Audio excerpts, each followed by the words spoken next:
Good morning, everybody, and welcome to the Toon Review for this morning's latest news and press conference reaction. As Eddie has, of course, been speaking to the media ahead of the very difficult trip to Anfield tomorrow night, of course, in the Premier League. A bit more of a productive press conference, I would say. Some decent questions asked today, all about the team. None of this opposition loving that we've seen in some of the previous press conferences. So for me, a much more positive press conference, and certainly questions that we wanted answering, i.e., Botman, the Joe Linton situation. But we'll start off with those two. But before we do, just a massive shout out to our channel sponsors, of course, Mamaru Records. Based in Whitley Bay for all your music needs. If you can't get in to see Steve in the town centre, check them out online. It is pinned at the top of the description. And of course, super chats and membership are available as well as the show goes on. But we'll start off with Joe Linton and Botman. Now, he was asked about Botman first of all, and quite positive actually on Botman. The fact that he'd be very, very close to starting the game tomorrow. Now, I think a lot of people would probably see Eddie going with a 5 at the back tomorrow if Botman is available. He says he'll check on him in training today, but he's making very good progress, and he'll certainly be in with a shout.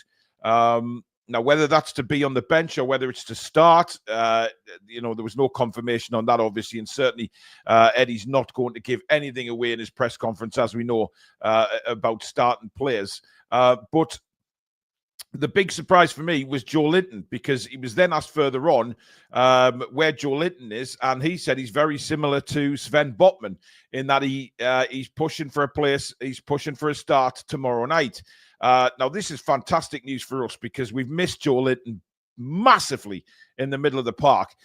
It's going to be a little bit disappointing for the likes of either Miley or Willock, because I think Tonali, he also was confirmed as coming through the game on Sunday in good health, and he'll be starting at Liverpool, no doubt about that. So probably if Joe Linton's fit, that means Miley and Willock will drop out. But when you've got players like that available, in Joe Linton and, of course, Tonali, you are going to play those players. There is no doubt about that. You want them to start, which means we're just going to have a stronger bench. And some people will be disappointed. Some people will miss out on the bench altogether. But I think Eddie was alluding to that in his press conference, where he would rather have that scenario where there is, a battle for players and players are disappointed and things like that. But to get, certainly to get Joe Linton back, I think would be massive in the middle of the park. I'm not saying that obviously Miley can't perform or anything like that. I think it's just the fact that Joe Linton is going to be massive for us if he's fit for the game tomorrow. It'll, whether he's, the problem is he could be on the bench, Joe Linton, but that would strengthen the bench immensely. However, it was very positive on Botman as well. And he was asked the question if he would go to the 5 at the back. Now, obviously, he turned around and said, that's a possibility. He's not gonna give his tactics away, and we understand that. But at least the questions were there for him to answer this morning. In this case, the 5 at the back, and that, I think, if Botman is fit, is a distinct possibility that he will go to that lineup, because he mentioned how well it worked against Arsenal, and the thought about that before the Arsenal game about going to the 5 at the back. And to be honest, it worked really well. But I think, they have to be careful with Botman. They have to make sure that he's fully fit and ready to go and not take any risks at all. The same with Joe Linton, really. But listen, I have no doubt that if those two are fit and they get the go-ahead, they will play. Because it's such a big game. It is such a big game. This is a game where we need our very best players on the pitch. And as we've seen, you just don't know where Newcastle are going to be in the game. If the Newcastle that we all know and love turn up, they'll give Liverpool a hell of a game. But if the Newcastle side from the second half against Forest turn up, it'll be a very different game of football. We could be looking at an absolute hiding. But that's really the threadbare minimums in football when you get this kind of thing. So I think that if they are fit, they start. And, whether they last the 90 minutes is irrelevant because, the changes will be made during the game. But as Looney Toon says there, we've got 12 games left now in the Premier League, and we need every point we can get. So it's no point turning around now and saying, Liverpool this, Liverpool that. We need points. We need points now. It's vital that we keep getting the points. We're 5th in the league. We are up there without a doubt, challenging for European Champions League or whatever it may be. We are up there. Despite the form we've been in, we still are up there. And we've got an opportunity here I guess if we came away from Anfield with a point, everybody would be absolutely over the moon, because that would give us, a definitive morale boosting motivation going into the next few games. But Eddie Howe did state in the press conference that, as usual, he is going there to win the game. And it was really positive from Eddie this morning, actually. He doesn't even look. He's saying he's not focused on any other games. He was asked about the situation with players maybe having one mind on the cup final, or on Sunday, did they have one eye on this game at Anfield? But Eddie was quite positive in his reply, because he said that that's not how he wants his teams to play. He wants his teams to play, i.e., on Sunday, thinking about that game and that game alone. And then what happened in the second half, he had no answers for. He said he's still trying to understand what happened on Sunday. That was not what he asked the players to go and do. And he's made that quite clear over the last couple of days since the full-time whistle, that was not his plan and not the way he wanted Newcastle United to play in that second half against Forest. So, he has had to probably go and have some difficult conversations with players, but he said that's part of being a manager. And the really interesting thing for me was that they actually pressed him on the Dubravka Pope situation. And there was a couple of journalists actually asked him about Martin Dubravka and how he was feeling and what that conversation was like. And he said that he did speak to Martin Dubravka before the game. As you'd expect, Martin was disappointed. However, he is a true professional and he expects him to respond to that. But later on, he was asked about Nick Pope and what Nick Pope brings to the team. And obviously, he was very complimentary about Nick Pope. Nothing mentioned on his distribution, by the way, but he was very, very... he was full of praise for his number one, obviously. He's going to be. And he gave off a list of things that Nick Pope brings to Newcastle United's side, not just in a goalkeeping term, but also in experience, in the way he is around the dressing room, etc. And said that Nick Pope is someone we love to have around. And he said that's good. The one thing that caught my ear actually was when he ended the phrase, and he said that's going to be massive for us in the coming games. So for me, I think it's going to be Nick Pope moving forward, guys. That was the slight giveaway from the press conference this morning that I really thought, yeah, that's it. He is actually going to turn around and say that Nick Pope is his number one. I think that was him basically saying it there and then, saying that what Nick Pope brings is going to be massive for us over the coming weeks. Now, obviously, he keeps denying that he hasn't even thought about the cup final, obviously, or his cup final team. But to be honest, I mean, how harsh would that be for Martin Dubravka not to play in the cup final? I think it would be terrible. It would be a tragedy, to be honest, given that he's been responsible for getting us there with some brilliant saves in the rounds earlier. But football can be a very, very cruel game at times, folks, as we know. And this is just the way it works in football. Eddie said he's there to make the really difficult decisions amongst the football team. And he's right. It is a very difficult decision. But what he did say was he sees the players in training every day, and he bases his decisions based on what he sees on the training field and what he wants ahead of the next game. He studies the opposition and he goes with the team that he thinks will do a job against that particular opposition. But with the goalkeepers, it looks from what I picked up this morning anyway, is that Nick Pope is going to be the number one moving forward to the end of the season. Don't know about the cup final, but I think it will be incredibly harsh. But also, you look at Nick Pope, and he obviously missed out on the cup final last time because of a suspension. So is that in Eddie's head as well? Thinking, well, Nick Pope missed that. Martin Dubravka decided to go to Manchester United on loan. Is that going to come back and bite Dubravka's ass? I don't know. But I think that should be completely forgotten about now, because he's one of the big reasons that we're in the cup final.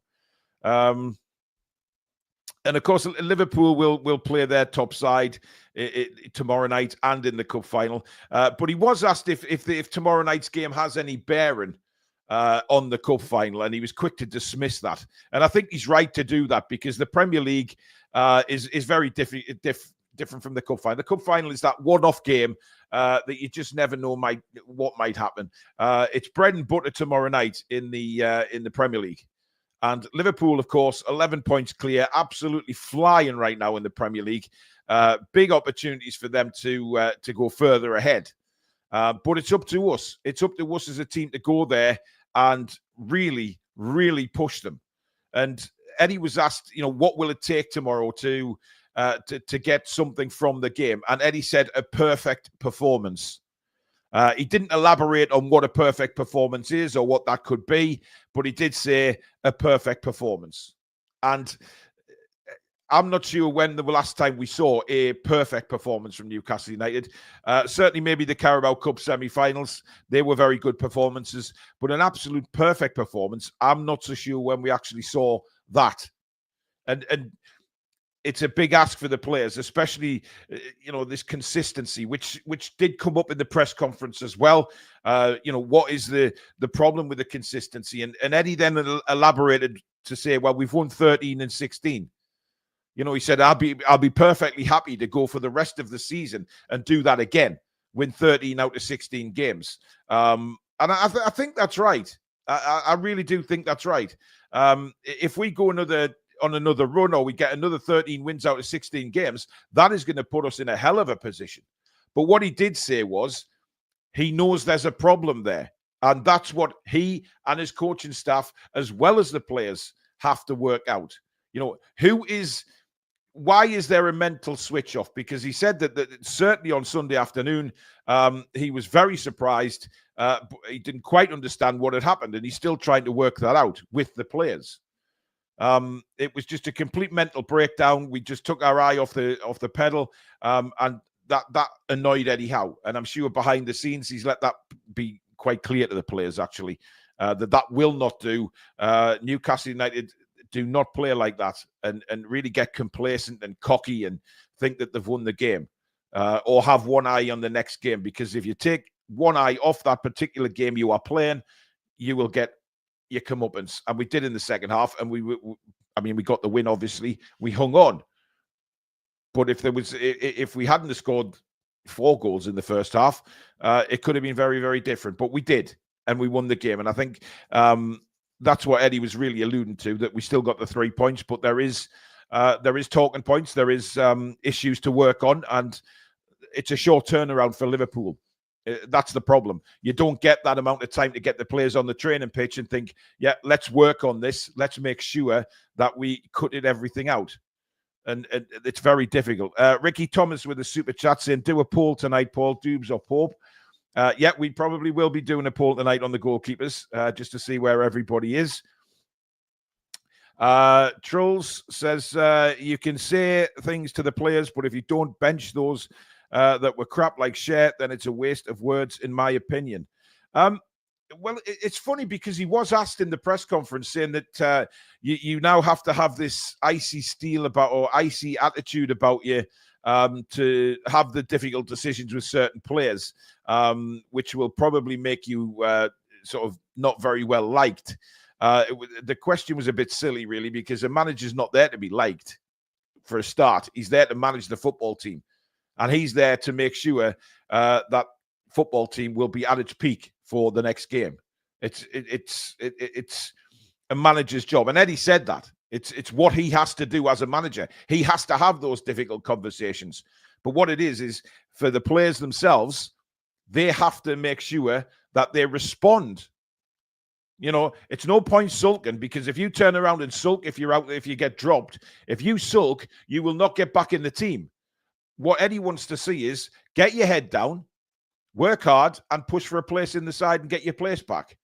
I mean, granted, I think a lot of people will say, well, hang on a minute, we've seen players bang in form this season and Eddie's dropped them, you know, or left them out or haven't been back in the side. I mean, you take Dubravka, for instance. I just think that sometimes when he says things about difficult conversations, I think, yeah, you've had them, but we're seeing players bang out of form, keep getting in the team week in, week out. Now, whether he doesn't trust the players that he has left in the squad, because he made that perfectly obvious that there is holes in the squad. And it's difficult at the minute. Lewis says Dubes needs to start tomorrow. Pope has not shown enough to stay in the starting lineup, and the defence seem a lot more confident with him in goal. I agree with you, Lewis. I think Dubs should start, but he won't. Not if you take what I took from that today in the press conference. I took that Eddie's going to go with Nick Pope for the next few weeks. I genuinely believe that comment he made at the end of talking about Nick Pope, saying those qualities are going to be very important to us over the next few weeks, kind of gave it away to me that he will be. That Nick Pope will be. Claire says, I was praising Eddie for no longer giving Longstaff automatic minutes. Then he dumps Dubes after begging him to stay. It's a difficult one, isn't it? I mean, to be honest, I feel really sorry for Dubravka, and I think you know, whatever went on with the Man United debacle, I've completely moved on from that as a fan, and I think that's important that a lot of fans do, and I think they have. You know, you look at that response at Arsenal in the Carabao first leg, when it was expected to be Martin Dubravka's last game, because there was all those rumours about him moving to Saudi Arabia, and obviously that didn't come to fruition. But look at the fans' response to Dubravka. It was fantastic. And I think a lot of the fans have now moved on from that. But have the club. That's the problem. We'll see at Cup final day, but I genuinely believe that it'll be an absolute shambles if Martin Dubravka is not in that starting lineup for the Cup final.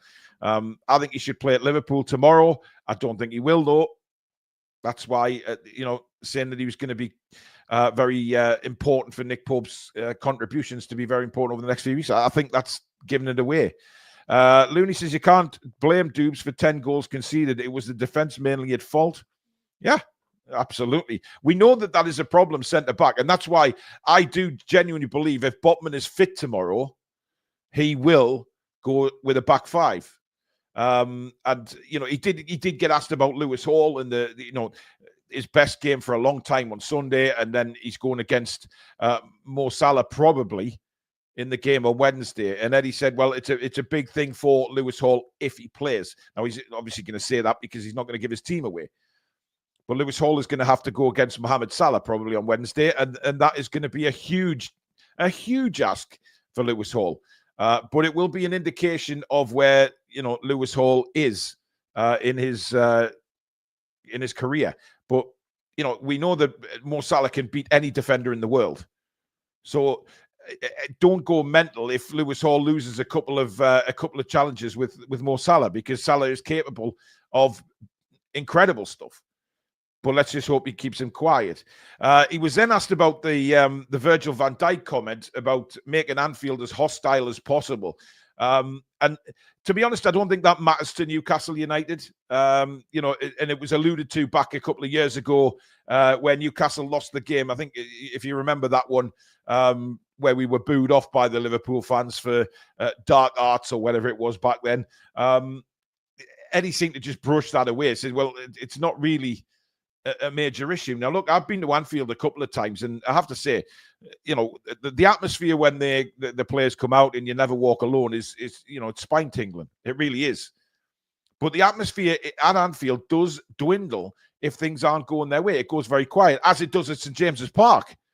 And I think it does that at any home ground. The atmosphere can be electric 1 minute, but then if the game doesn't go as well as you hoped it would, then the atmosphere kind of dwindles away again. And Anfield can do that. they sing the anthem, then it's quiet, says Claire. Yeah, but listen, we know that Anfield can be rocking at times. So can St James's Park. And I think, I'm not going to be too critical on Liverpool when I see it at Newcastle United. The grounds do go quiet. And it's just the way it is. But Van Dijk, I think, Galactic Federation, Van Dijk comments tonight, nice to know we're in his head. I think Van Dijk is worried about Newcastle United, which is why he's asked for the crowd to respond and make it as hostile as possible.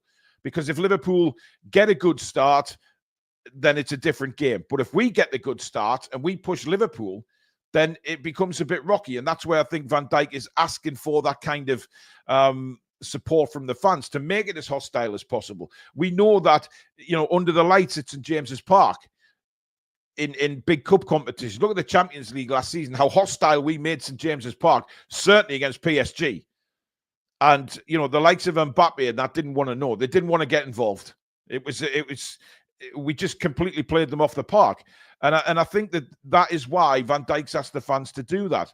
Now, there is a little niggle between us and Liverpool. There's no doubt about that. Liverpool, of course, the Van Dijk-Gordon situation, the incident at St James's Park, I don't think that will have been forgotten about. Van Dijk, for me, has got away with a hell of a lot this season, not just against us. But if you look at some of the challenges Van Dijk's put in off the ball, he's been a lucky boy not to get red cards in certain situations. So I think Anthony Gordon, he will be fired up tomorrow night. He should be. If he's not, then I don't know what the hell's wrong with him, but he should be fired up after what happened with Van Dijk, but also the fact that, apparently some of his family are Liverpool fans. He is apparently a Liverpool fan. We don't know that for certain. He's never really confirmed that, has he? But it'll be a big, big game for Anthony Gordon tomorrow night. And, we need to see him at his very best. He will be fit for the game as well. Ollie says, I will still never forget Isak's false offside goal. Ridiculous. Yeah. Unbelievable, that one. Unbelievable. Yvonne says Van Dijk might want to stick one on our forwards and get them out of the cup game. Well, why don't we do the same back? Let's not concentrate on what Liverpool are going to do to us. Let's concentrate on what we are going to do to Liverpool. Let's give Liverpool a bit of hell. This is the mindset I think that Newcastle players have got into in the past, and that's why we've gone a little bit, complacent at times. That we don't get in their heads. We're allowing other teams to get in our heads, and that happened on Sunday. We allowed Forest to get into our heads in the second half, and we almost threw that game away. But I really do think that we should be concentrating on getting in their heads and what we're going to do to them. Let's see, if Joe Linton's fit, let's concentrate on what Tonali, Joe Linton, and Bruno could do in the middle of the park for Newcastle. Get stuck in, get the tackles in, make life an absolute nightmare for them. And that's what we are good at times. That's what we are really good at, making it a nightmare for teams to play against us. But we haven't seen that for some time now. I mean, we saw it in glimpses on Sunday, obviously, when we destroyed Forest in the first half. But Premier League-wise, we haven't really seen it for weeks now, where we get in the faces and we make it really difficult for teams. We certainly didn't see it at the Etihad when everybody was expecting that. But we want to get in their faces. It's not about what they're going to do to us. It's about what we do to them. And I think that's the mindset that Newcastle need to have going into the game tomorrow. And from the press conference, it's certainly what Eddie Howe is trying to put into them. Because Eddie said there's no way we go to Liverpool just for the sake of it. We're going there looking to win the game. And they need to have fire in their bellies from the minute they come out the tunnel tomorrow. Because let's face it, it is going to be a mammoth task for Newcastle United tomorrow. For the whole 90 minutes, we have got to be at it. 100% at it. Because if we're not, we will get destroyed. But what I'm trying to say is, Eddie goes into that dressing room. The players should be the mindset to have fire in the bellies. We're playing the runaway league leaders, potential champions. Well, I think there will be champions, but this is an opportunity to go and make a big, big statement. Not just with the cup final in place, but a statement to the rest of the Premier League saying, hey, you know what? We might have a small squad. We might be a little bit inconsistent this season, but by God, we are challenging for that Champions League place. And we're going to be around at the end of the season. What anybody thinks. I think it's massively important that we go into the game with that kind of attitude.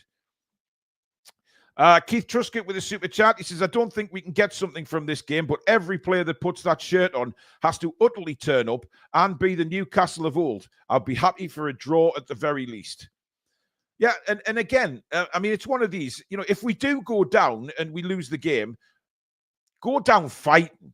You know, not like a little limp wrist or something like that against Liverpool, against Man City. You know, let's really go in there and give them hell. Let Liverpool come off the field knowing that we've given them an absolute game and a half. And that's what we need to do. We have to be at our very, very peak. But, you know, I mean, look, TV tomorrow night is going to be all about Liverpool. It's going to be all about wanting Isak. It's going to be all about this and that. You know, that's why I, you know, beg you really to watch us. We go live tomorrow night for Matchday Live at 7:45. You know, we go half an hour before kickoff. So it's an 8:15 kickoff at Anfield tomorrow night. Again, rotten on the travelling supporters.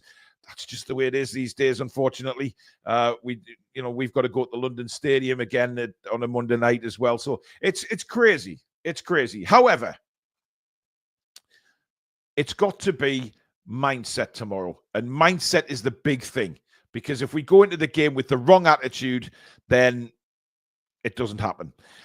Eddie said, whatever they're trying to do, they are doing it well. Their record at Anfield this season has been very strong.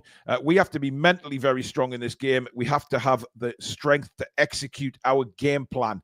Now, whatever game plan this is, Eddie is making sure, or giving it the impression, or telling the players basically via the press conference, and I'm sure he'll do it in private with the players as well, that they have to be mentally switched on tomorrow. Because Eddie didn't think it was anything else but a mental problem on Sunday. Whatever the mental problem was, it wasn't physicality, it wasn't fatigue, it wasn't nothing like that. He said it was complete mentality. And that's what he's trying to say there. These players tomorrow need to go into this game and have 100% the right mental attitude, because anything less will not be good enough. But I think this is an important game for Eddie as well. Let's not forget that, because Eddie Howe, speaking this morning, spoke very highly of certain players. So if he is going to play them players, you know, he has to make sure that they are 100% ready, i.e. Nick Pope, who I still think looked really rocky on Sunday. Yes, he quick throwouts led to things, but with his feet, dear God, in the sky. You know, he has got to be confident that Nick Pope is going to, if he keeps his place, he's putting a lot of faith in Nick Pope. A lot of faith. And, you know, certain players that will go out there tomorrow who haven't been playing particularly well, if Cher plays, he has to be at his best.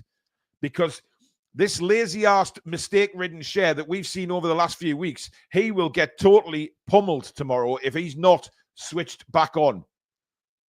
It doesn't matter whether we go 5 at the back or not. If they target Fabian Cher and Cher's not up to it and gives us games that he's been given for weeks now, he'll get pummeled tomorrow. And it's the same in the midfield. I don't think Bruno's been playing very well the last few weeks. I think he's been a little bit short of form. And that's unusual for Bruno. But we know that Bruno at his best is incredible, is a magician midfielder. So is Tonali. We need, if Joe Linton plays, we need his robust physicality in the middle, rough them up, but in a disciplined way. Because before Joe Linton got injured, we were starting to see Joe Linton, you know, get discipline-wise, start to lose his head a little bit. You know, getting arsey with the referees and making late tackles because he was getting frustrated through the game. We cannot see that from Joe Linton. We need a disciplined physical performance. Yes, rough the opposition up, absolutely 100%, but rough them up in a disciplined way. Good, strong tackles. Let them know that you're around. Drive us forward. Because that's what Eddie Howe is looking for. If you believe what he said in his press conference, that's exactly what he's looking for tomorrow. Now, on Sandro Tonali, he said he came through the game fine. I anticipate he would be fully fit for Wednesday. And, of course, Sven is improving and improving quickly. We will see if he makes the game or not. He will be close. He said exactly the same about Joe Linton. Now, this is what he said about the perfect game tomorrow night when we meet Liverpool. He says, we need to have a close, we need to have close to a perfect game. I think learning from the recent game against Manchester City would be a useful starting point for us, where we didn't execute the aggressive game plan that we wanted. Anfield is a really great environment to play football. We need to make sure we turn up. We are going to need to start the game well. We have to be aggressive, have a threat in the game, and we need every bit of our game to be functioning. Now, that's the point I was making before. When was the last time that we all thought as fans that our game is 100% functioning for the full 90 minutes? It's been a long time, certainly in the Premier League anyway. You know, I'm excluding the Carabao Cup because I think against Arsenal, we were very, very good against Arsenal in both legs. Very disciplined. But I think that's what Eddie means tomorrow. We've got to be aggressive. We've got to go in there and be aggressive, get in the faces and make life very, very difficult for them.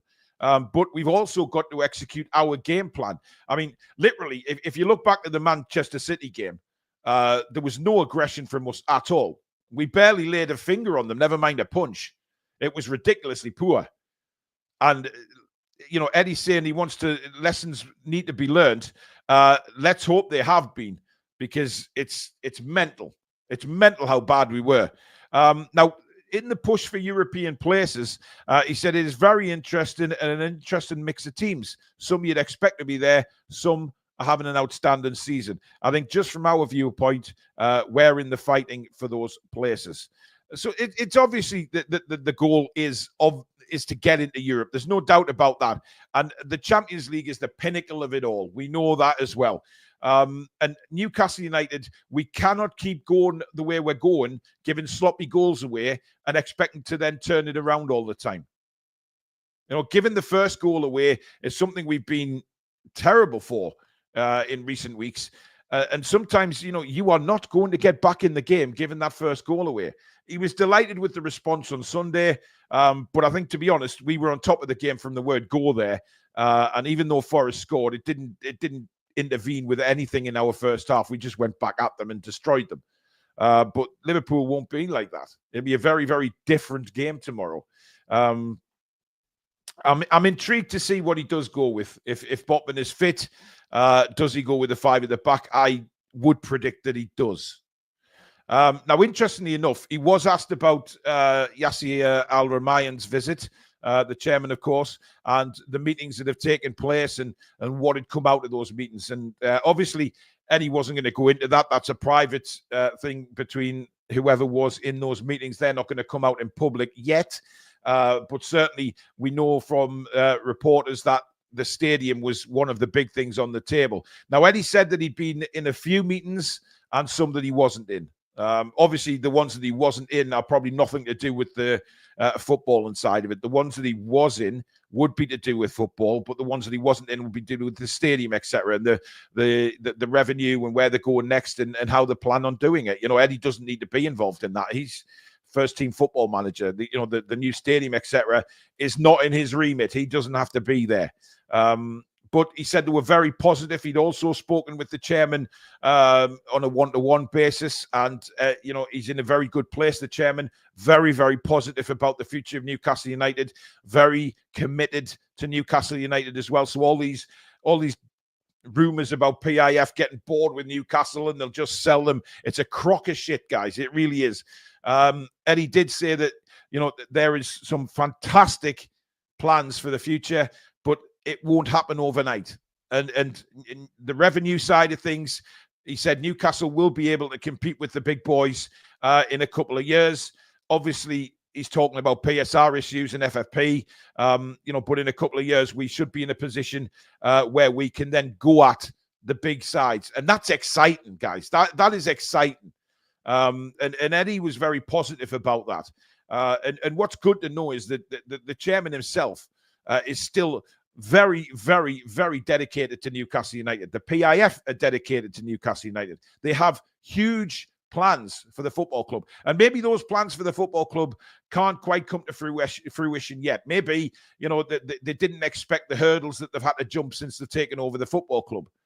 But in time, they will jump them hurdles, they will get through it, and they will cross the finishing line, and Newcastle United will be up there amongst the elite financially and on the pitch. And I think as Newcastle fans, we have to, I know this is a damn cliche and I hate saying it, but we have to trust the process in this case. We have to trust PIF. We have to trust Eddie Howe with what he's saying about Yasser Al-Rumayyan. Whenever he's been interviewed, by the way, the chairman, he's always come across as extremely excited about what he can do with Newcastle United and what the future holds. So me as a fan, I could sit there and listen to the chairman talk, and he wants to be number one. He's already said that. He's not going to make a fool of himself by doing interviews saying we want Newcastle United to be number one and then turn around and walk away, because it makes him look like a fool. It makes PIF look like fools. They're not in it for that. They bought Newcastle United for a reason. And that reason is to make them a great world-renowned football club, a winning football club.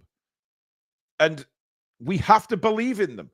And certainly with everything going on, I do think they'll go down the route of a new stadium. I think they'll build us a magnificent facility.